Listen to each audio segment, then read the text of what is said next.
Hi everyone, and welcome back to the Prem Roundup. It was an exciting weekend in the Premier League with many upsets and surprisingly little controversy, and I'm here to go over all the action so far. Don't forget to leave a comment below on your thoughts on this past weekend and the season as a whole so far. We are essentially at the quarter mark of the season. Most teams have played 10 games, and I want to go over what we saw this past weekend while also looking at the season as a whole so far for each team. We will start with the first game of the weekend, Arsenal losing 1-0 away from home to Newcastle. This game felt like a culmination of all of Arsenal's problems so far this season. They were flat for the whole game, never really felt like threatening, and it felt eerily similar to the 1-0 defeat they had at Newcastle last season.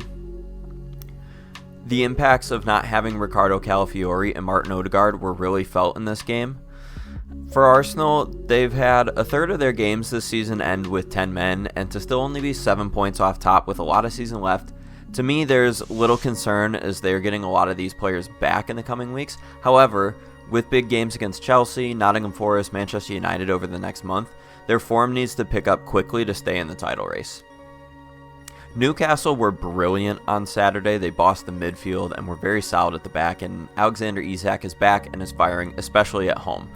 And it's their first win in their last 5 matches, and it was a really big one for them too. They've moved back into the top half of the table, and they're only 3 points off the top 4. They can really make a push towards Europe if their form can keep up. Moving on to the next game, and probably the biggest upset of the weekend, Bournemouth take down Manchester City 2-1 to hand Manchester City their first loss of the calendar year in the Premier League. Like Arsenal, injuries have taken a bulk of the storyline this season at City. Losing Rodri is shown to be a big problem for them, and they're allowing a bit more chances than usual and are especially vulnerable in transition. But at the end of the day, City are City, and I think they'll find a way to continue to be dominant. 2 points off top, not having had Kevin De Bruyne for almost the entire season and now being down Rodri is still very impressive. For Bournemouth, they've been spectacular to start this season. They're a force to be reckoned with when they're playing at home, with wins over Arsenal and Man City. 9th in the table after losing your best attacking player is incredibly impressive and is a testament to the coaching job and the recruitment at the club. They're in a great spot, and if they can keep their form up, they can make a serious run at European competitions. Ipswich draw with Leicester at home 1-1. It's a tough draw to take in a very tight relegation picture to start the season. I think Ipswich still have the best chance to stay up out of the relegation candidates out of the 3 teams that came up, just because they've shown that they can score some goals, but they really need to clean up their defense. They're conceding the second most goals so far this season with 21, and they're having a tough stretch of games coming up, and some of the draws they've had so far this season may come back to bite them. Leicester have really surprised me this season. Steve Cooper's done a really good job so far keeping them out of the drop zone. We'll see if they can avoid any points deductions from financial fair play rules that were looming before the season started, but depending on how severe those are, there's a solid chance that they can take the relegation fight to the end of the season and possibly stay up. Liverpool beat Brighton 2-1 at Anfield to take back top spot on the table. Liverpool have had a cracking start to the season. 8 wins, 1 draw, and 1 loss is an incredible start to the Arne Slot era at Liverpool. The fixtures may have been on the easier side so far compared to their title rivals, but you can only play the teams that are in front of you, and they've handled the business the best out of anyone so far. Fully deserve to be top, and Mo Salah is still world class. Brighton have also had an incredible start to the season. They have given some very good teams some tough tests, and they sit 8th on the table with 16 points. I expect them to carry on throughout most of the season like this. Brighton are a very well-run club and have always seemed to have a next man up mentality when someone goes down. Their recruitment has just been incredible over the years, and with a young manager, I think the sky's the limit for them. Nottingham Forest 3, West Ham 0. Don't look now, but Nottingham Forest are currently sitting 3rd in the table with 19 points. Their only loss on the season coming to Fulham, and they've been flying to start the season with a win over Liverpool and draws against Brighton and Chelsea. Though their fixtures haven't been too tough to start the season, they have gotten a lot of very good results. Incredibly impressive by Nuno. I said at the beginning of the season that I liked the squad, but I did not like the manager, and he's proven me wrong so far.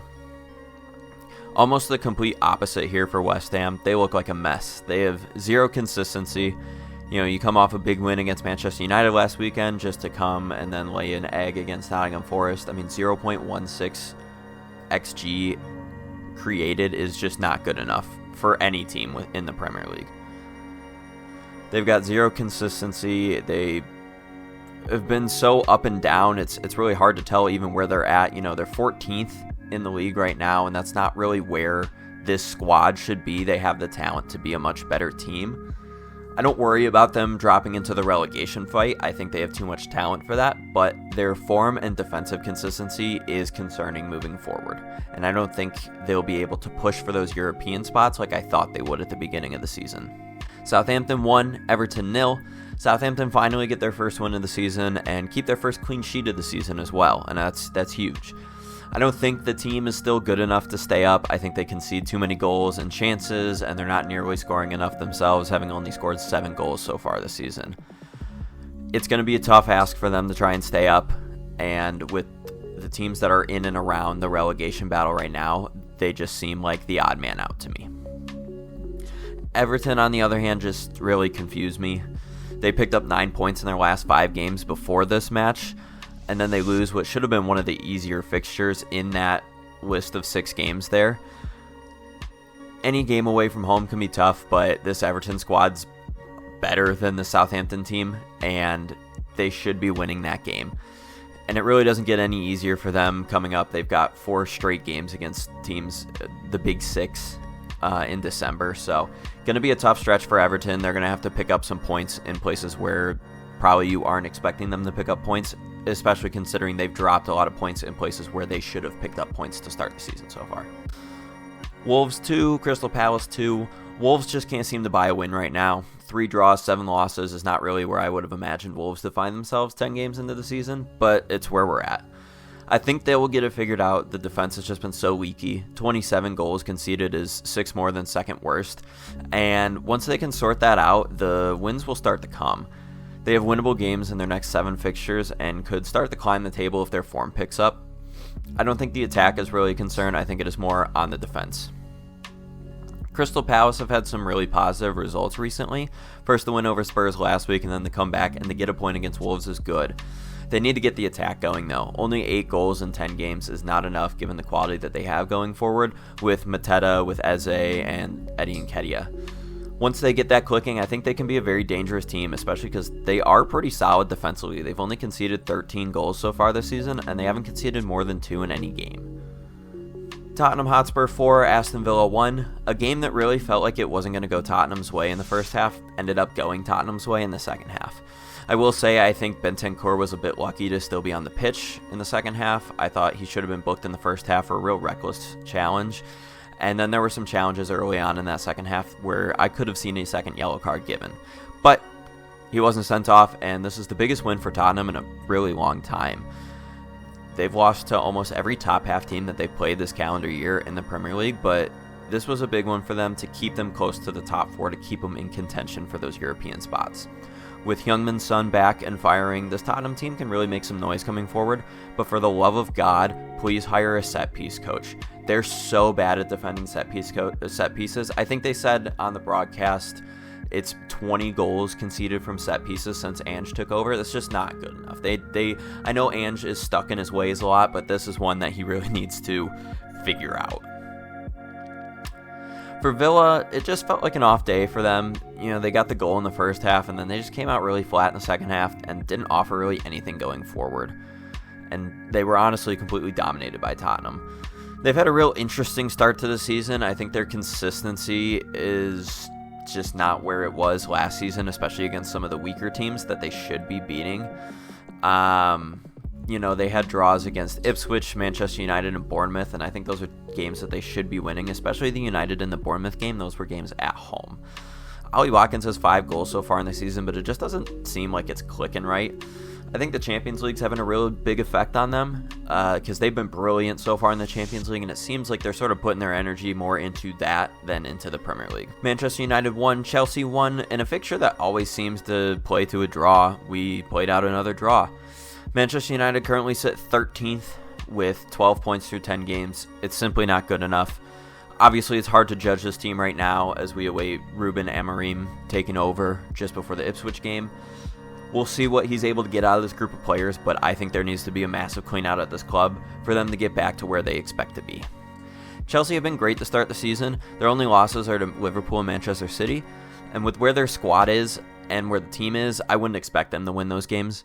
Maresca's done a great job of getting consistent performances from Chelsea's. That's something that they really struggle with under Pochettino, and it's an incredible start to the season for them. They seem ahead of schedule based on where I thought they were going to be at the start of the season, and that's just a testament to the squad and to Enzo Maresca for getting the best out of this team with what he's got so far. And they're just going to keep developing and keep getting better, and they're going to be a force throughout this season. And last but not least, the Monday night game between Fulham and Brentford. I'm predicting a 3-2 win for Fulham tonight.